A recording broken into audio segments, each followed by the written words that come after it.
start with drones. What was behind the announcement last week? What kind of got to that point? Yeah, he got a little bit sore, and I said, let's reach out, let's ask the experts. What can we do to get this guy where he can be 100% for a full season, and some of the answers we got said, hey, let's shut him down. Let's do this procedure. He'll be back rolling pretty quick. It gives him a better chance to stay healthy, which is what we all want. So, had a great winter. He had a great first half of spring. We could have rested him a couple of days and brought him back, and we might have been dealing with the same thing in the summer and again in the fall. So, we reached out like we should do and talked to a specialist or two and got some good sound advice and some experiences with some other athletes around the country with a similar issue. And so we decided to shut him down and let's see if we can't help him, be 100%, for the entirety. Let's go. We need him through the summer. We need him in camp. We need him all season long. As tough as Kiran is, one of his greatest strengths is being able to run the ball and do things, and so we need him 100%. And he deserves that. So this is the right thing. what was the issue that he was dealing with? Yeah, I'm not going to go into it anymore. Was it an aggravation of something from last year? Yeah, I mean I've said enough on it. I mean it's just it's personal for him, but he had he's. Let me tell you now. I said it before. He had a great winter. I mean, competed, running, looked great. But we're trying to be proactive. That's probably the best way to say it. We got good work. He got a good feel for the offense. He's in a good place. It was the right thing to do. So what kind of timetable do you put on him being fully back? Yeah, I think possibly early June, but by mid-June, he should be rocking and rolling at 100%. How important were the 2 weeks to get on the field and kind of get acclimated to the system? Yeah, that was part of it, right? I mean, he needed it. He dove in, with both feet, and I think he did a good job of picking things up. Spent a lot of time in our building. I think he has a good feel for it. If you ask him what he thinks, how he feels about the offense, I think he'd tell you he loves it. He's excited about it. What stood out to you about Pop and Doggy and just the way they've played this spring, and obviously people that you've seen a lot in the spring game? Yeah, I thought Pop had his best day today. He's had some moments throughout the spring, but he had his best day today. He's still growing in the offense, clearly. Got to get away from feeling that pressure too much, but he made a bunch of plays today. Does he get added responsibility, Pop, when Kyron's not out there? I'm sorry? Does he get added responsibility? He does, and he takes ownership of that. I thought he clearly led the offense today. He's got no problems doing that. You were able to get Pop and Davi and the other quarterbacks some reps in the scrimmage in addition to what they're going to get in the spring game. How valuable is that for them, just so you can get to see them in some live action?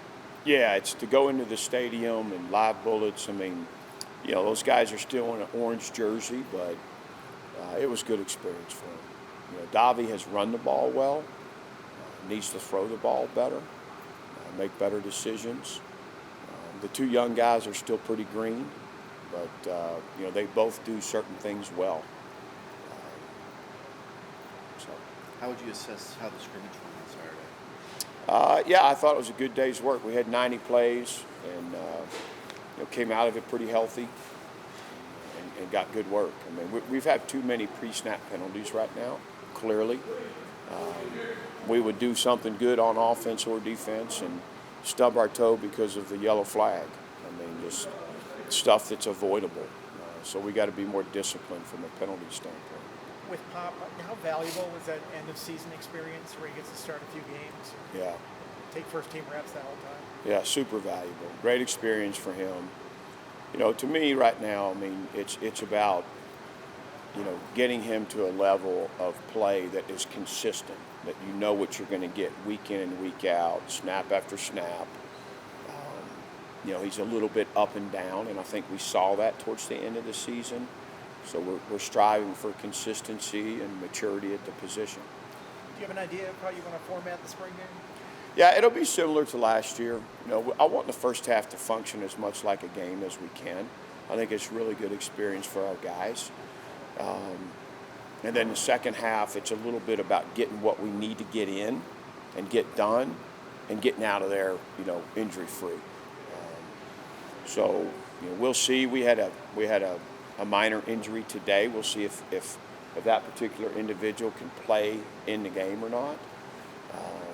So there may be some things we got to jockey around based on who's available.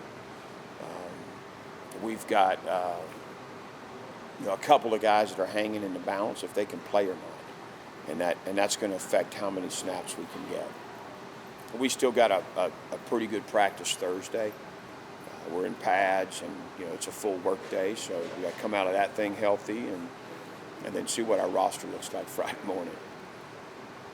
When you were recruiting Isaiah Brown Murray, what stood out to you about when you talked to him? What stood out to you about just his work ethic and when you got a chance to know him, and has it kind of been what you expected? He has been what we expected. Yeah, he's got a good corner skill set. He looks good at nickel. He's smart. He's mature. He's one of our best workers. He picked things up very easily. He's got a real mature approach to his game. He's tackled well and he's covered well, which is what we saw on film. Is nickel almost a starting spot now? I think so. For a lot of people now, I think it's, we haven't had enough depth in the secondary to feel like we could have a full-time nickel. It just hadn't happened for us yet. And I think this is the first year we feel like, okay, we've got the personnel that somebody can specialize at that position.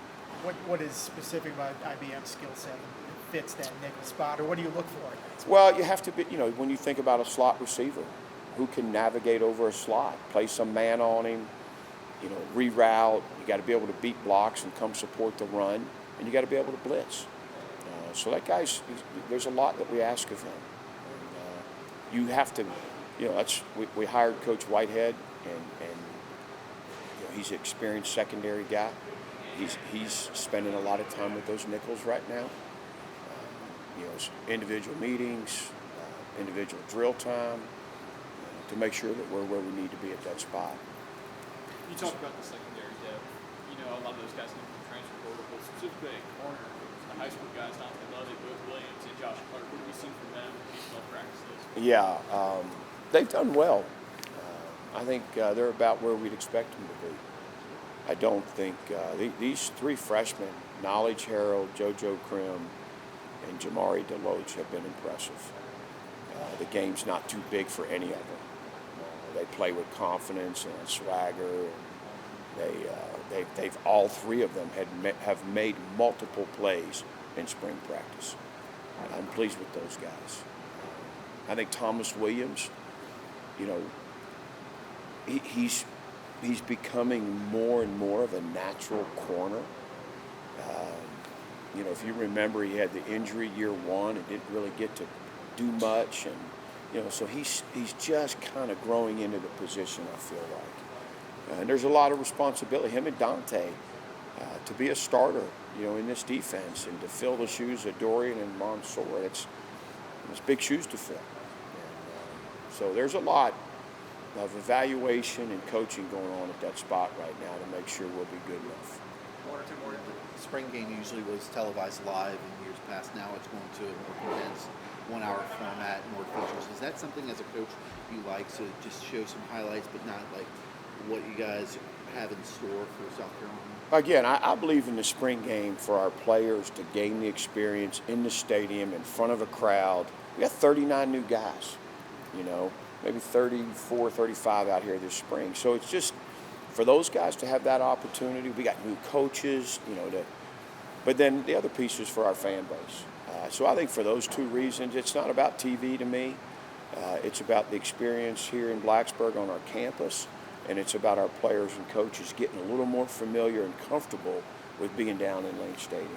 With all the different schools, some of them are canceling it, looking to play a scrimmage with middle school. Has there been much to talk in your ear about trying to alter this, or do you still like this? Yeah, this I setup? don't think we need to alter it. That's one of the reasons, to me, it's not televised. I mean, are we going to go online, somebody enters the portal? Are we going to go look at their spring game if it was televised? Yeah, we probably would take a peek at it and see how they performed. It was our choice not to be on TV.